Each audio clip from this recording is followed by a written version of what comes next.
হাদির এই ঘটনায় সুস্পষ্ট গোয়েন্দা ব্যর্থতা আছে, যে এই ছেলেটা, এই দুজন ছেলে 3 দিন ধরে, 1 সপ্তাহ ধরে হাদির আশপাশে ছিল। তারা এটা লোকেট করতে পারলো না। একটা ছবিতে আমরা দেখলাম যে হাদি চা খাচ্ছে দাঁড়িয়ে, পেছনে এই 3 জন একেবারে হাদির দিকে, তাদের চোখ বলতেছে যে ওরা 3 দিন পরে এই হাদিকে হত্যা করবে, এরকম তাদের দৃষ্টির মধ্যে, এটা আপনি অ্যানালাইসিস করলে পাবেন। এরা যে এত কাছাকাছি গেল হাদির, মানে বলা যায় যে হাদির ঘাড়ে নিঃশ্বাস ফেলেছে তারা, মানে বেশ কয়েকদিন যাবত।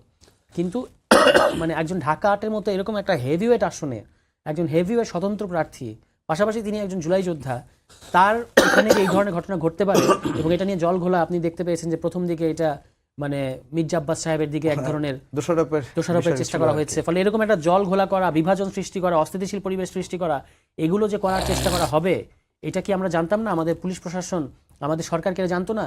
এই পর্যন্ত সরকার ওই হাদির পরিবারের সাথে দেখা করা এবং বিবৃতি দেওয়া ছাড়া আর কি করতে পেরেছে?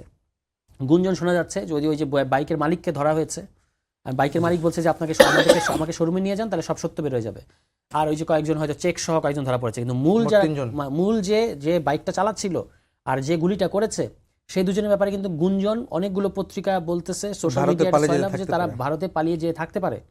তাহলে আপনি ঢাকা আটের প্রকাশ্য দিবালোকে এই যে আপনি যদি কালভার্ট রোড, পল্টনের জায়গাটা নিরাপদ রাখতে না পারেন, আর কোন জায়গাটা নিরাপদ বাংলাদেশে, সেখান থেকে গুলি করে তারা শোনা যাচ্ছে যে রাত 8টা পর্যন্ত তাদের ফোন খোলা ছিল, এবং তারপর তারা সাভার হয়ে নাকি আপনার এই ওই দিক দিয়ে পার হয়ে গেছে শোনা যাচ্ছে এখন। হ্যাঁ, শোনা যাচ্ছে। তো আপনি বর্ডার সিল করার মানে নির্দেশ আজকে দিচ্ছেন কেন? আপনি শুক্রবার ওই দিনই দিলেন না কেন?